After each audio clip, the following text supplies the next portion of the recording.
Flex your business with an American Express Business Gold Card. You'll earn 4 times membership rewards points on your top 2 eligible spending categories, like transit and electronics, each month, on up to $150K in combined purchases per year. Plus, you can now earn 3 times membership rewards points on flights and prepaid hotels booked on AmexTravel.com. Terms and points cap apply. Learn more at americanexpress.com/business-gold. Amex Business Gold, built for business by American Express.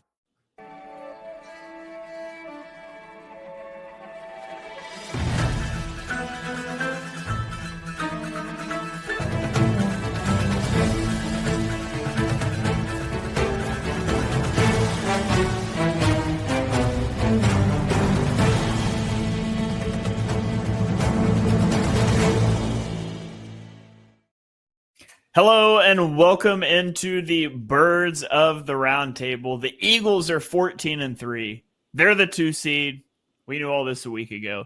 But we are here to break down very briefly the Eagles' victory over the Giants. I should say the Eagles' backups victory over the Giants. And we're going to spin it forward into the Wildcard matchup against the Green Bay Packers. I am your host, Shane Haff. Give me a follow on Twitter at Shane Haff NFL. Joined by the whole crew. First up, it is David. Give him a follow on Twitter at PHL Eagle News. David, how are you doing? Doing great, man. I'm ready to talk about playoff football. That's what we've been waiting for this whole season, is the postseason. We are finally here. We finally get to talk wild card weekend. I am excited for that. All right. Also joined by Ryan Reese in his new studio. Ryan's big time in us now. Give him a follow on Twitter at Philly Sports PSA. Ryan, how you doing? Listen, I'm taking offers. Shoot me a message. Highest bidder wins. No, I'm right there with David. I'm finally ready to talk some playoff football, some games that actually matter. That Giants game was a complete joke. Now it's time to absolutely discuss the whooping we're going to be putting up on the Packers. All right. Also joined by Dives. Give him a follow on Twitter at Mr. Crockpot. Dives, how are you doing tonight? I'm doing well, man. Just like the Philadelphia Eagles heading in the playoffs, squads are here. We're healthy. We're ready to go. Let's get this wild card thing started. Yeah, well, my wife is sick, so hopefully I don't show up on the injury report near the end of the week. Hopefully I'm with everyone for the post-game show, but let's dive in, and we'll do this briefly because it was backups and it didn't matter, but instead of doing an offensive and defensive takeaway, it would just give me a takeaway from the game. Dives, I'll throw it to you first. Let's go Tanner McKee. I thought he was very solid. Rob killed me last night on Party on Broad for me overhyping his performance. It was not Rob. It was Ryan. I take it back. I thought Tanner McKee looked calm. I thought he looked poised. I thought his ball placement at times was excellent. The accuracy was there. He made a couple of bad throws, but he faced a lot of blitzes, I feel like, and he answered for the most part. It was nice to watch a tall quarterback stand in the pocket, get the ball out fast with timing, make smart decisions. He let his receivers make plays on the ball. Overall, I thought it was a very solid performance from Tanner McKee. I wouldn't be surprised if it's not Kenny Pickett that's getting moved this offseason. It's Tanner McKee with some teams now looking at him maybe to move franchises. But overall, Tanner McKee was really solid. I really liked the playbook, the rollouts, getting the ball out fast, getting it to Jahan Dotson. And I thought, in general, it was a very good Tanner McKee game. All right.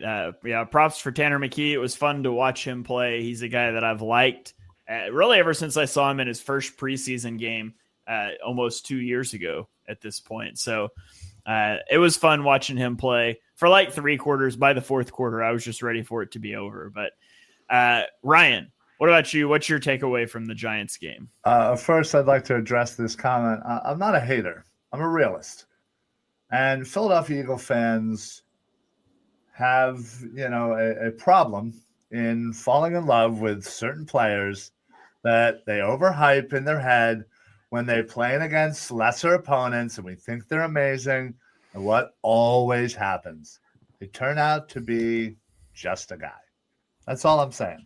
I like Tanner. He did a great job.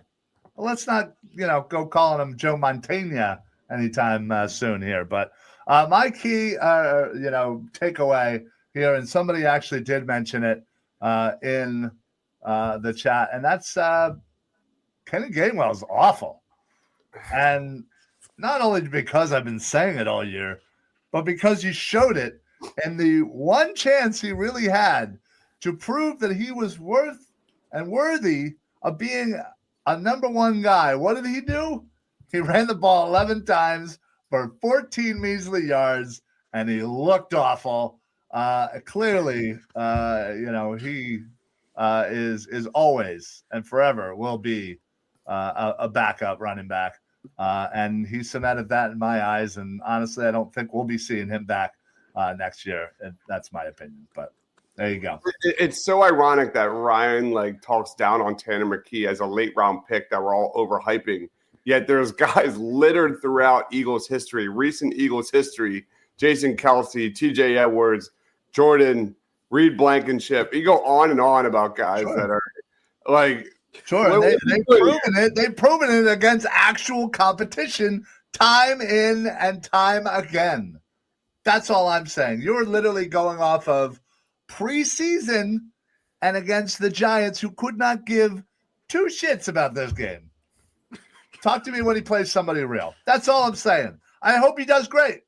I'm not rooting against him. I'm just saying let's lower the expectations, folks. I'm trying to think of a player that actually played really bad, but it was then very good. Can you think of a guy give credit where credit's due, man? I'm not saying he had a horrible game. I'm just saying there's no need to, build the statue is all I'm saying. We did that with Travis Fulgham. What happened to him? I think it's more. I will never forget that month of Travis Fulgham. Right, That's the most insane thing I've ever seen. And at least Travis Fulgham did it for a month. By the way, I am working on. We're going to do an awards show down the road for the 2024 season, and there is a Travis Fulgham award. So make a mental note of that. Who is the wide receiver the 1 year? It was in preseason. He didn't actually make the team, but there's so many. I know, right? But again, we do it all the time, and that's okay. I'm just trying to do is be real and recognize that if Tanner McKee was an absolute dude, he'd be a dude and not a third stringer. So just call yourself a Cowboys fan and let's just move on. All right, listen. You know what? It was funny, to throw those little jokes, but now we're talking serious stuff here. Don't be talking out your mouth like that. All right. I feel like Ryan's about to step through this screen, just slap me like Will Smith. I mean, it's possible. I can't believe that Travis Fulgham since we're just talking about Travis Fulgham now, in his entire NFL career had 539 receiving yards, and 435 of them came in a 5-game stretch in 2020 with the Philadelphia Eagles. That's one of the more insane runs I've ever seen in sports ever. For sure. So, okay. Now that Dibes and Ryan are done arguing with each other, David, what's your top takeaway from the game? Yeah, beat that. So Ryan's was Kenny doesn't gain well enough. Was that the take? I don't even know what happened. Yeah, he gains poorly. Shane every week says we should record 5 minutes before we go on because we're talking like this. I thought that just happened. I didn't even realize we were live. So I guess I'll go something positive with the linebacking core. I thought Oren Burks was great in this one. He wore the green dot, communicated all the defensive plays. He looked good in both of his starts down in the stretch there. He flies around to the ball. He diagnoses what opposing offenses are doing well.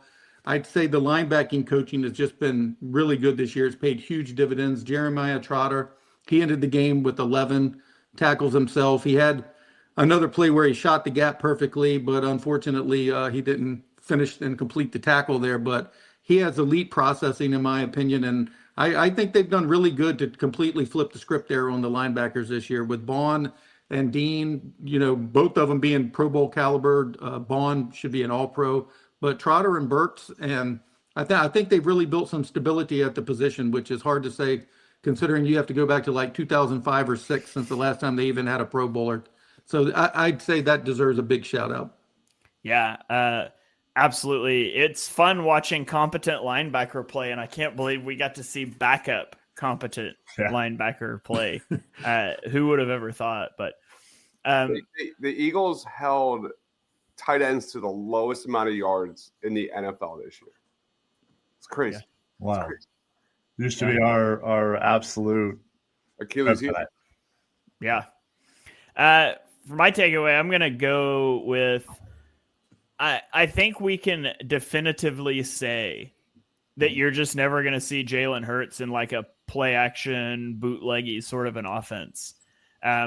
Because there's been questions like, do the Eagles just not want to do it? Maybe the coordinators they've had don't want to do it. Maybe it's Jalen. Well, you had this game where Jalen was removed from the equation and they called the most play action bootleg heavy game plan that I've seen anyone not named McVay call.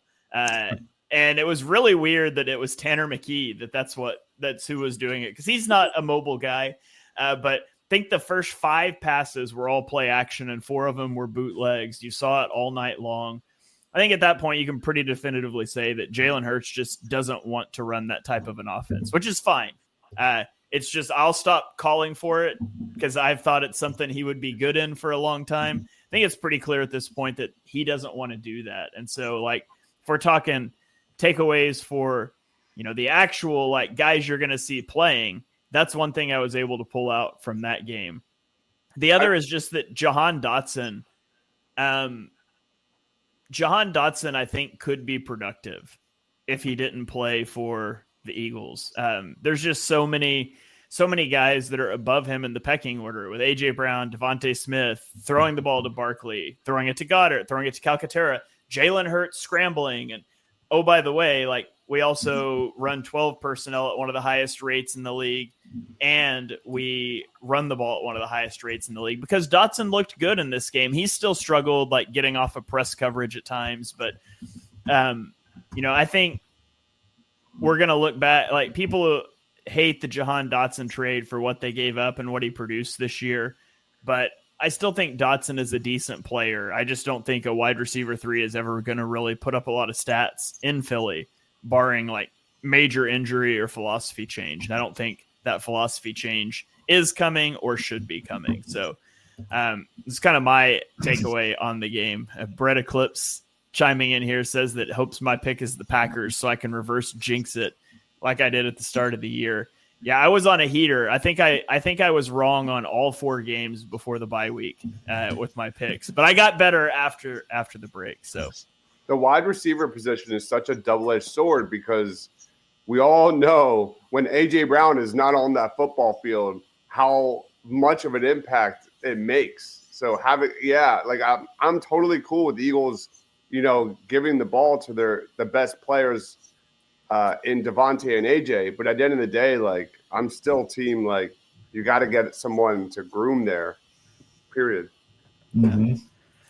All right. Well, let's watch this Giants game and let's get into some before we do that, let's start. Does anybody have any like overarching season takeaway that you just want to throw out there before we get into our matchups to watch for the Packers game? David, I'll throw it to you first. Overarching season takeaway, just reflecting on the regular season as a whole. For people to maybe not overreact so much at the beginning of the season, I think that we had everybody's favorite coach, Nick Sirianni. They wanted him out of the door after 4 weeks. He was the CEO coach. Nobody liked him. But now he's got 4 seasons in a row where he's led this team to the playoffs. He tied a franchise record with 14 victories. The Eagles have been in the playoffs every single year he's been there. So he's done some remarkable things, and he did it this season with some adversity. A.J. Brown, Devontae Smith, and Dallas Goedert only played together in the same game 3 times the whole year. That's incredible. I mean, he overcame a lot, and he won games with backups. And even the last week against the Giants, at the end of the game, he could have tried to go for a touchdown, and then you just win or lose at the end against the Giants. But he didn't even do that. He kicked the field goal to ensure he had a 7-point lead so that the Giants couldn't come back with the minute left. I mean, he is all about winning. And I think a lot of people were too quick to jump the gun on him earlier in the season. And I think he's done a really good job. He's brought in a lot of good people this time. And I think going into the future, people should just watch the process, because a lot of what goes on behind the scenes is their daily process. It's their routines. It's the relationships and the culture that he's cultivated in that locker room. Yeah. All right. Some Nick Sirianni praise from David there. And it's hard to argue with what they've been able to do this season and really over the course of the career. I think the way the season ended last year, fortunately, it didn't affect the team as much as I think it affected the fan base as we went along. But Dives, I'll throw it to you next. What's your overarching season takeaway? I love Q's Heroes references. I just keep them coming, man. Keep them coming. Peter Petrelli for life. I'll go. I mean, you could easily just start with the health, the fact that they're entering the playoffs as a healthy team in general. If the Sixers had half of the Eagles' medical staff, maybe we're talking a completely different organization. But anywho, it's got to start and end with the Eagles' defense. Week 1, this Eagles' defense compared to the Eagles' defense heading into the playoffs. A big part of that is Cooper DeJean. A big part of that is Vic Fangio adjusting and putting his players in the best position to succeed. Jalen Carter becoming an All-Pro. Zach Bond becoming an All-Pro. I remember going back to that Packers game, and Zach Bond just played his ass off. And we're like, who is this guy? It was almost like just a flash in the pan at the time. There's no way that could maintain consistently through 18 weeks. And my God, has it. Zach Bond, Jalen Carter, Cooper DeJean, Q, you could go across the board. And for me, that is the biggest difference. I think the Packers are not ready for this improved Eagles defense that has just played its ass off rather consistently since week 1. Yeah, I went back to watch some of the week 1 film since these two teams matched up, and I watched a quarter, and it was this is a complete waste of time, because the Eagles were running so much spot drop cover 3 zone, and they have basically not done that at all since the bye. And so it was pretty worthless. There's not a lot you can take away from that first game. I don't think both teams are radically different, but we'll get into that in a minute. Ryan, do you have an overarching season takeaway that you want to throw out there? Uh-oh. We can't hear you, but you're not muted. Your mic's just not working. I'm personally muted my mic. My takeaway is that what a difference 2 coordinators make. We obviously struggled mightily last year. There was a lot of questions, and we went out and we got, as we called them, the adults in the room, and that helped Sirianni, and I think Sirianni helped them. And, obviously we saw this change in this team after that bye, and especially in the defense. I mean, the defense since 1991, this is the first time they've ever been number 1 defense in yards allowed. And it absolutely is a credit to having adults in the room. And Fangio is, can honestly do no wrong. He's completely transformed this defense, and it's amazing. Yeah. I just think back to the draft.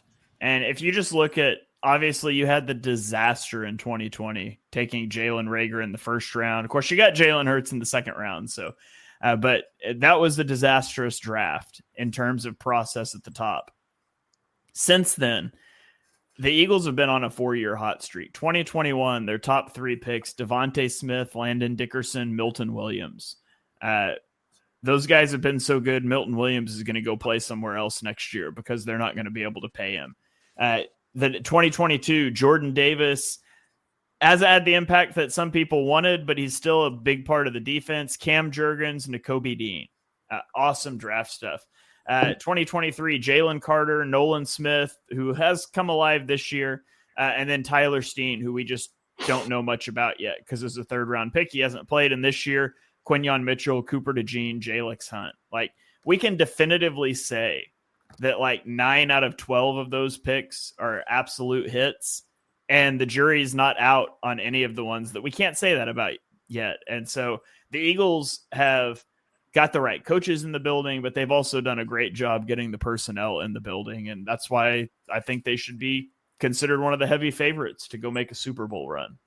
Yeah, there's a reason I brought up Cooper DeJean first, because I think he's the guy that allows Vic Fangio to do so much. Like, just like we saw the difference in play on the field between CJ Gardner-Johnson and Tristan McCollum, just night and day with Avonte Madison, Cooper DeJean.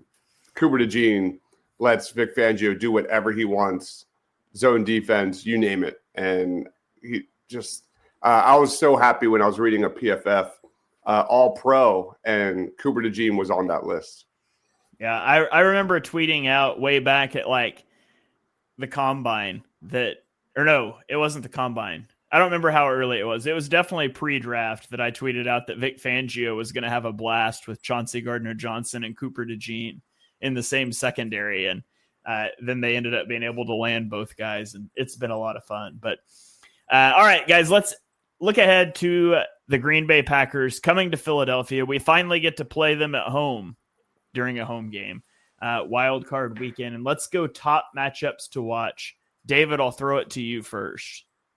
I went with Jalen Hurts versus the Packers defense. I think that's going to be the storyline. Is he rusty? Does the 3-week absence hurt him? I don't think it's going to, but he does face a pretty good Packers defense. I think they've allowed the 8th fewest points. I think it was like 27 point something. They had the 5th fewest yards per game allowed, 5th fewest yards per play. They're going to be a tough opponent there defensively. And Hurts finished the first game 20 of 34. I think he had like 2 touchdowns, 278 yards.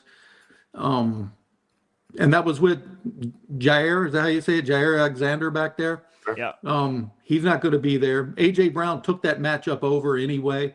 He scored on a long 67-yard touchdown after the two of them got in a heated exchange. And then from there on, he just kept on dominating. He had 119 yards on the game. Devontae Smith had 84 yards. He was 7 of 8 in that game. And and he was clutch, and he came up in big moments. And I think that you're going to need to see that in this game, that Hurts is going to have some outlets.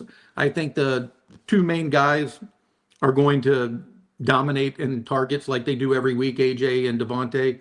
But Goddard's going to have to do something. He did very little in that game. I don't remember what he had, but it was like 30 yards, I think, total. But they're going to need him more in this game defensively until they break it open. But I have very few concerns with Jalen Hurts going into the game. I know it's been a big topic, but it's a non-issue. He hasn't practiced. He hasn't got through protocol because he was never going to play last week. He was never going to practice. And their first practice for this is tomorrow. And he'll be out there, and he's completely fine. All right. So, yeah, Jalen Hurts against the Packers defense. Great matchup. Obviously, a very key matchup to watch, especially when you get into the run game, which I'll take second. You kind of took a little bit of the passing aspect. The Eagles' run game versus the Packers' run defense is going to be key as well. The Packers are just a really good run defense. If you go look at the win rate metrics from ESPN, they have the top-ranked edge rusher in run stop win rate in Rashawn Gary, and the top-ranked defensive tackle in run stop win rate in TJ Slayton. So this is a very good run defense. They play in a division with the Lions, who are one of the best running teams in football, and they held the Lions to under 4 yards per carry both times they played them. I think it was 3.3 yards the first time, and it was 3.9 yards the second time. They have not allowed a 75-yard rusher since their bye week in week 10. So weeks 11 through 18, they did not allow a 75-yard rusher. They only allowed 3 100-yard rushers this season, and 2 of them were the first 2 weeks of the year, Jonathan Taylor and obviously Saquon Barkley in week 1, who went 24 for 109 and 2 touchdowns against them. And so we can't just say that, well, they haven't played a team that can run the ball like the Eagles, because they've played the Lions twice, and the Lions are up there as one of the best running teams in the NFL. Now, they don't have the threat of the quarterback in the run game in the way that the Eagles do, and that does open some things up for them that Detroit simply doesn't have. But I'm really curious to see how Kellen Moore is going to design this game plan. What are you going to try to attack? Like, you would think you want to try to lean on your run game a little bit and ease Jalen Hurts back into it, but you're playing a really good run defense. And so being able to win up front, win in the trenches, push the line of scrimmage, and get the run game going early, I think is a big key in this one. So that's pretty much the entire Eagles offense. But Dibes, you wanted to talk specifically on Eagles wide receivers. So why don't you pick it up from there, and we'll just let Ryan cover the whole run defense or something. Absolutely. I'm excited to see what Edgerrin Cooper does against Saquon Barkley. Quay Walker has been largely disappointing, and we are all, I think, in unison. We were huge fans of Edgerrin Cooper, who is by far their best linebacker on the field. So that'll be a really fun subplot to watch. But yeah, it's without a doubt the biggest mismatch in favor of the Philadelphia Eagles is Devontae Smith and A.J. Brown versus Keyshawn Nixon, now that Jair Alexander is on injured reserve. Jalen Hurts stats with a clean pocket, 116 QB rating, 9.4 yards per attempt, 12-3 touchdown to interception ratio. The Green Bay Packers pass rush are 26 in win rate, 26%. That's a big problem when you're going to give the 2 best, arguably top 10 receivers in the NFL with that much time to create separation for a defense that doesn't have corners to stick in coverage with guys like A.J. Brown and Devontae Smith. I expect A.J. and Devontae to eat in those one-on-one matchups, especially on those matchups when they don't have Xavier McKinney in the vicinity. You look at the Green Bay Packers defense, I expect them to try and take out Saquon Barkley, and that's going to leave a lot of opportunity for A.J. Brown and Devontae Smith. So for me, Keyshawn Nixon is definitely the guy to watch. He's somewhat their weak link in the secondary that could get exposed. He's allowed 56 receptions on 82 targets for 500 yards. He's allowed 5 touchdowns this season. He's got 10 missed tackles, a QB rating allowed of nearly 100, and he's also got 10 penalties called on him, just 1 interception. So expect A.J. Brown, Devontae Smith to just eat on those matchups. A.J. Brown, Devontae Smith versus Keyshawn Nixon. All right. So that's a pretty thorough offensive preview.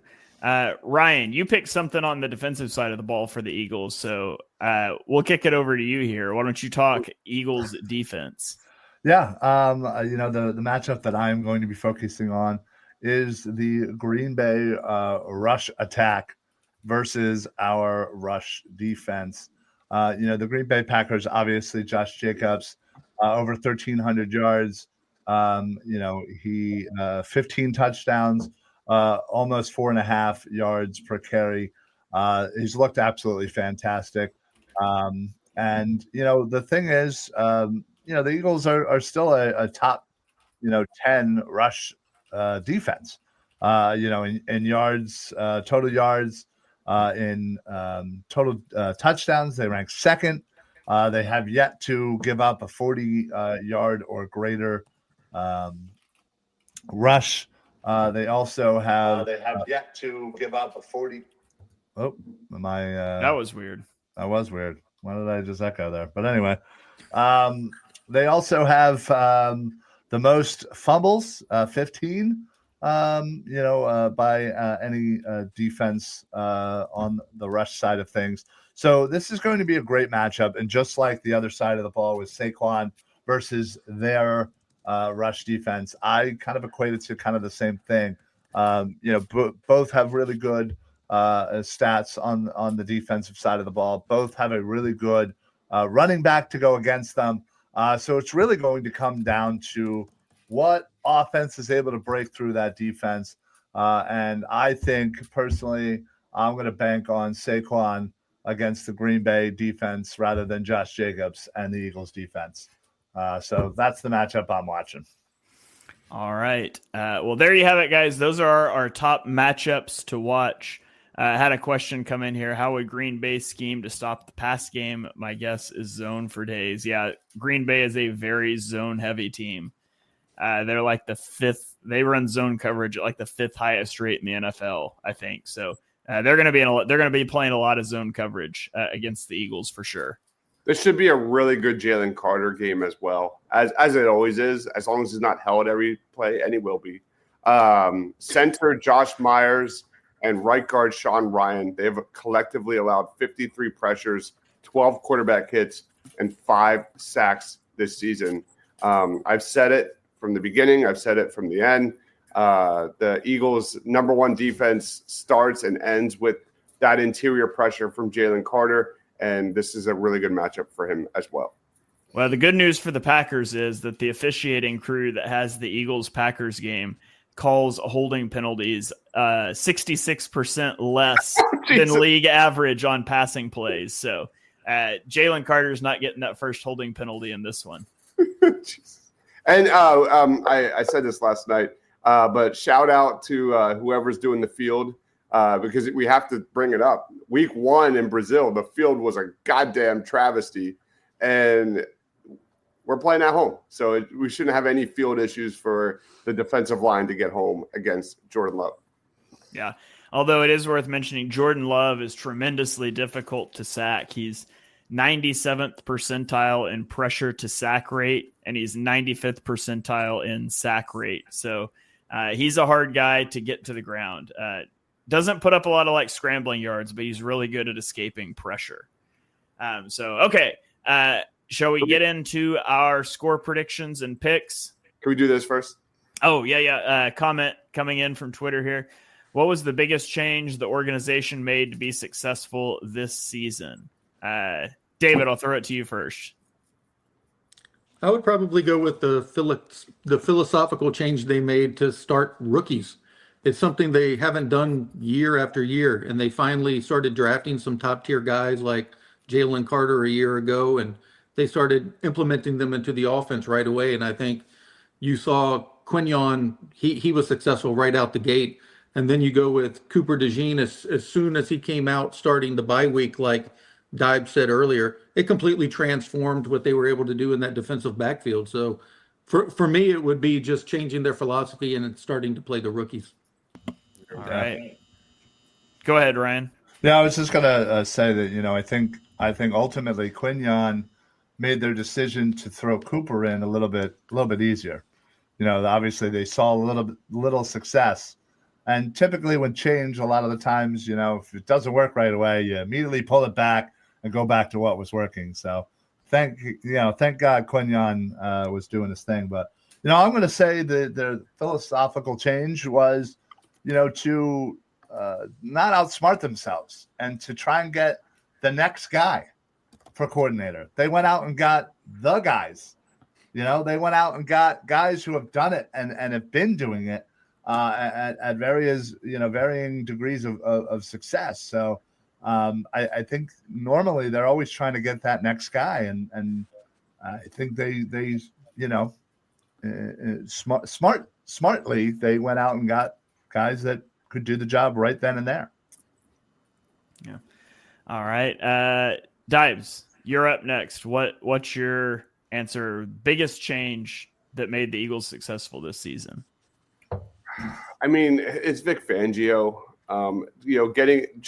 Getting a home run addition there. I mean, that's from at least just the surface level. From the inside, I give shout outs to the cornerback coach, Roy Anderson. Give credit to Bobby King, the inside linebacker coach. Give credit to all these kind of guys that unsung heroes that have really, truly developed guys on all three levels of this defense, and we don't talk about that enough. For me, that's like David said, like it's guys stepping up like Q and not missing a beat. I mean, that was a big question mark heading into 2024, going from Toledo to the NFL. Especially with a guy that played a lot of slot during the preseason, has not missed a beat, from the outside from day one. Cooper DeJean, after the bye week, he struggled out the gate because of the injury. Didn't really play much or at all during the preseason, very little during the preseason. Came out there after the bye and was dominant straight up. So it's top to bottom. I hate to go politics as I always do, but it's just the entire coaching staff, including Nick Sirianni, Ryan, that has really turned this team around from the bye week. No, I'm talking about myself because you were killing me on my Nick Sirianni take. Wow, that's also true. You were a hater. I will go with getting competency in the offensive coordinator chair. Now, whether that means that Brian Johnson was incompetent, whether that means Nick Sirianni was meddling too much last year and not this year, I don't know. But I know that there's competency in the offensive coordinators in the play calling. I got so frustrated last year just watching the Eagles continually have zero answers to the blitz. I just remember watching the Bucs in the playoffs that the Eagles just kept going empty and the Bucs kept zero blitzing to have a free runner and the Eagles had nothing, no answers whatsoever. And so, the biggest thing to me is just there's answers now. And it's just a baseline of competency that the Eagles did not have in the building last year. Wherever the responsibilities of that break down, I don't know, but it's the biggest difference for me in the offense. My mental health in 2024 has been so much better compared to years. Like, it's night and day different. Night and day. Like, this is the most generally positive Eagles season in quite some time. Like, even go back to last year or the year before, like when they got into the playoffs, but there were major question marks, major. And this year, like, totally different vibe. Youngest defense in the NFL. Like you said, Shane, they're crushing in the draft. They have draft picks again this year. There's going to be a lot of change this offseason. We'll get to that. But at the end of the day, man, like when you're building through the draft like they have been compared to years past when it was basically assassins for hire, mercenaries for hire, 1-year contracts for old guys, and they won a Super Bowl with it. Kudos to Howie. But I feel like he learned his lesson a couple years after that and completely flipped the script. And we're looking at, if you add like an edge rusher in the 2025 draft, a tight end, man, there's some really fun things to go to war with, like a team like the Washington Commanders for a long time. Yeah. All right. Let's spin it forward now into our picks. We will do our score prediction, player of the game picks, and then all of our over-unders as well. Ryan, I'll throw it to you first. Give me your score prediction for this one. I'm going to say 31-13. I'm thinking domination here. I don't think the Packers, the Packers were able to kind of keep it close with us in the beginning of the year, but we're both obviously much different teams. I think we have ascended far greater than they have since that time. So. All right. 31-13 from Ryan. David, what do you have? I am, as always, on board with Ryan's thought process here. I had 30-10. I think it's going to be a blowout as well. All right. Dibes. You're muted. Give me slightly less scoring for the Birds, 28-14. All the same. It's a 2-touchdown win for the Philadelphia Eagles. All right. I will take the Eagles. I've got 28-24. 24 Eagles. I think it's going to be a closer game than people think. I think that this is the worst first-round matchup the Eagles could have drawn. I think the Packers are a really good football team. They haven't been able to get it done against the Lions and the Vikings, but of all the teams they could have matched up with in the first round, I would rather play the Bucks. I would rather play the Commanders. I would rather play the Rams. And disagree. It's a little bit of a bad break, in my opinion, that Green Bay ends up being the 7 seed, and that's who you face. Green Bay is a top 5 team by DVOA. If you want to go look at their offense, it's 4th. Their defense is 7th. They're 3rd overall. They're a good football team. Now, maybe Jordan Love's a little banged up. It sounded like it's really not a big deal, and he could have come back into that game. Obviously, losing Christian Watson is a big deal for them, but I think they have the best play designer in the NFC that's not Ben Johnson. I think they've got a really talented roster. So I think this is going to be a good game, but I'll take the Eagles. I think they get it done. I think it'll end up being a little closer than people think. I love how Q gives a score, but he never tells us who he thinks is going to win. Never. He's got 24-20 though. So, all right, let's go to player of the game. Dibes, who do you have? Yeah, give me Jalen Hurts. I think they the Packers try to take out Saquon Barkley in this one, and I'm not worried about the concussion or him missing time. I feel like this is a big A.J. Brown game, and I feel like the Eagles will not spread the ball. That's a bad word. But they'll get the ball out a little bit faster, and I think Hurts is going to have a very solid game. All right. David, who's your player of the game? I'm going with Tanner McKee after Hurts goes out. No, I'm just kidding. I'm going with A.J. Brown. I don't think anybody's going to be able to stop him in this game. I think he's going to have a really big game, over 100 yards, couple touchdowns. All right. Ryan, who do you have?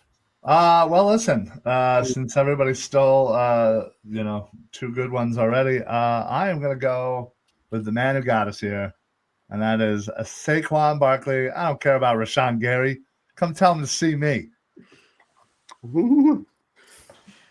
All right. I'm gonna do something dumb. Uh-oh. Here comes the defensive player. Quinyon Mitchell gets his first career interception to seal the game in the fourth quarter. Jordan Love is a gunslinger. He'll put the ball in harm's way from time to time. 2.7% turnover worthy play rate, ranks in the bottom half of the league. So there you go. Quinyon Mitchell, first career interception, and it delivers the Eagles the victory and a well-deserved player of the game.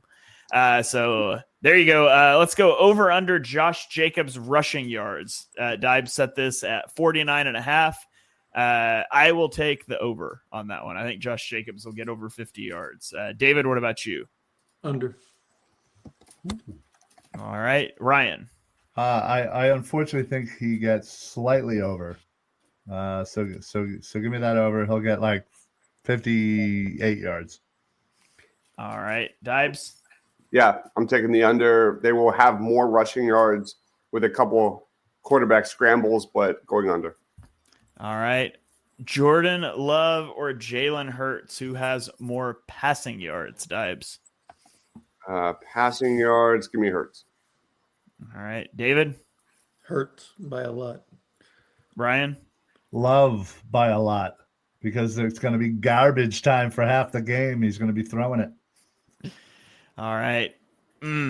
This one's tough. I'm going to take Hurts. Things that make you go, I'm going to take Hurts. Over under Devontae Smith receptions, 5.5. Ryan. I'm going to go under. I think he gets 5. All right. Dibes. I'm going to go over. I don't think he's going to have a lot of yards, but I think he's going to be a good safety valve. He'll get around 6-7 receptions for like 70 yards. All right. David. I'm going over. I think he gets 8 for about 90 yards. I will also go over. He's been over that number each of the last 3 games, by the way. Well, as long as we throw out the Giants game he didn't actually play in. But the last 3 games he's played in, 11, 6, and 6. Okay, let's go to A.J. Brown versus the Eagles field. Who has more touchdowns? Now, Dibes, you set these questions. Is this receiving touchdowns or touchdowns? Receiving. Okay. Because if it's touchdowns, I definitely take the field. But Yeah. if it is receiving touchdowns, give me A.J. Brown. David, what about you? A.J. Brown. I'd take him against the whole field as long as we're not counting Jalen Hurts' touchdowns that he throws to A.J. Brown. I think he'll have more than everybody else on the Eagles combined.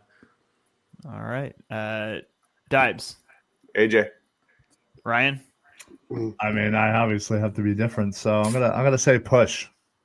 You can't push. I just did. No, it's not allowed.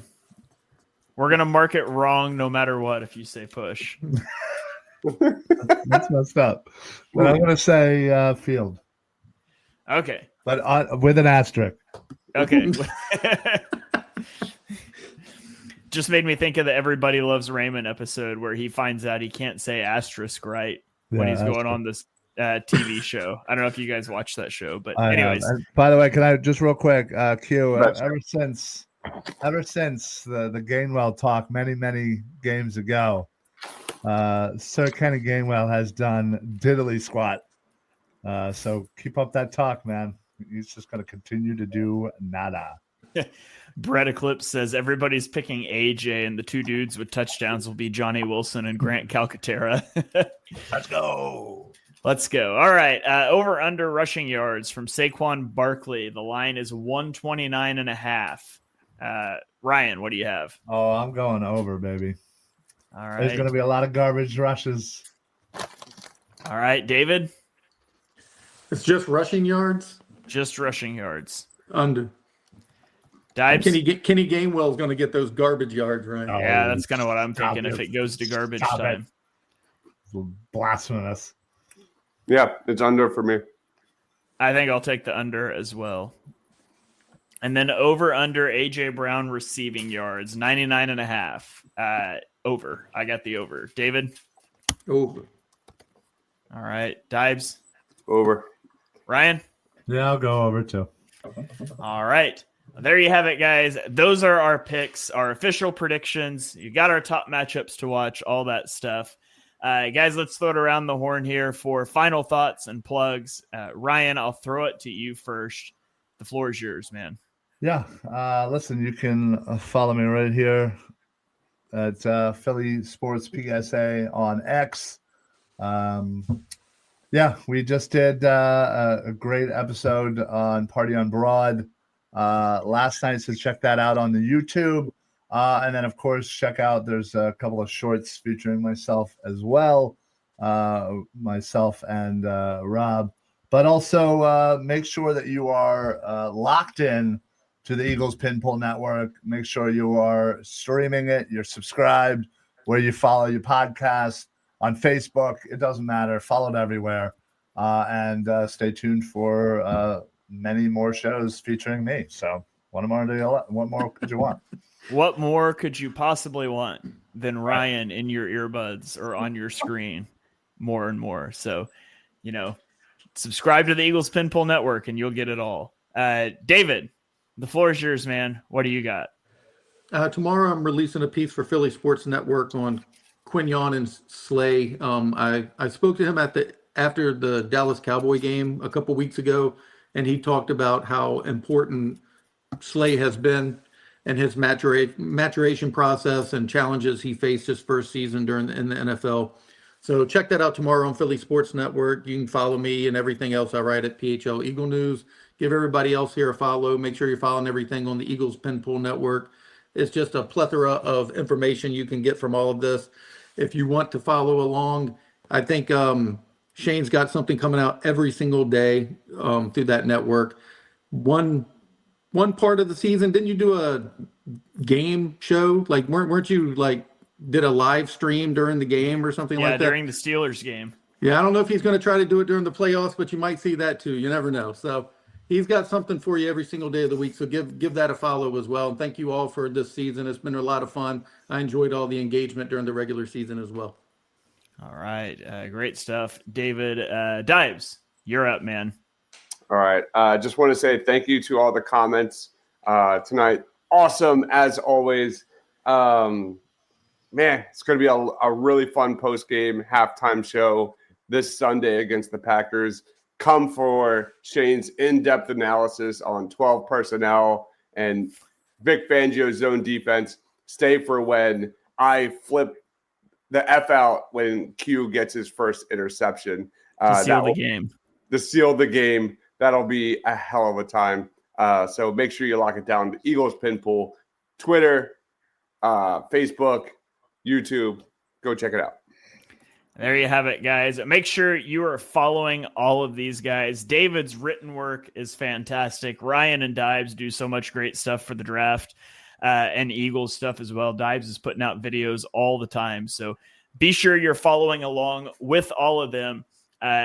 You can go check out my Patreon. Johnny and I have a Patreon at patreon.com/ontheshanepage. I kid you not. I posted a 30-minute long Tanner McKee all 22 pass game review today. So if you're a true sicko and you just want to find out why Tanner McKee should be QB2, Ryan, I'll send you a link. Thank you. Yeah. Go check that out. You can get a free trial membership and you can check out the video. Heck, you can cancel after you watch the video if you want to, but come hang out with us. We have a lot of fun chatting with guys in Discord and all the content we put out. And please give us 5-star ratings and reviews, Apple Podcasts, Spotify, wherever you get your podcasts for the Eagles Pin Pull Network to help us get that show out there for other people. Ryan, you keep waving fingers around. Just real quick. Yeah, I forgot to mention that if any of you are going down to the game, please stop on by the tailgate, M3 lot, shoot me a message or just, find me there. Free beer on me, and let's talk some birds. All right, there you have it, guys.